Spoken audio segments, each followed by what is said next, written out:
ஒரு பண்ணையில் சில கோழிகளும் மாடுகளும் இருந்தன.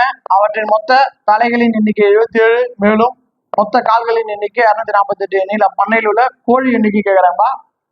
டெட்டில் பேப்பர் 2 2022லப்பா. அதை நான் எப்படி எடுத்துக்கிறேன்? ஸ்டேட்மெண்ட் 1 ஸ்டேட்மெண்ட் 2 எடுத்துக்கிறேன். ஒண்ணுல பாத்தீங்கன்னா தலை பாத்தீங்கன்னா ஒரு கோழிக்கு ஒரு தலை, ஒரு மாட்டுக்கு ஒரு தலை. 1 + 1 77 தலை மொத்தம் எழுதிட்டேன். அது மாதிரி கால் எழுதுறேன்.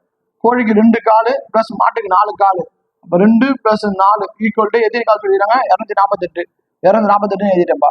இப்போ எனக்கு வந்து கோழி தேவை, அதனால மாட்டை கேன்சல் பண்றதுக்காக என்ன பண்ண போறேன்னா, இந்த 2 ஸ்டேட்மெண்ட் கேன்சல் பண்ணாவே, நான் சமன்பாடை கேன்சல் பண்ணாவே எனக்கு கோழி கிடைச்சிடும். அப்ப நான் பண்றேன், சமன்பாடு 1 வந்து 4ஆல் பெருக்கிறேன். அப்போ 1 இதை 4ஆல் பண்ணா 4 கோழி, இங்கே 4 பண்ணா 4 மாடு, 4 × 77 308. இப்போ கேன்சல் பண்ணுப்பா. மாடு கேன்சல் ஆகிடுமா? 4ல் 2 போச்சுன்னா 2 கோழி.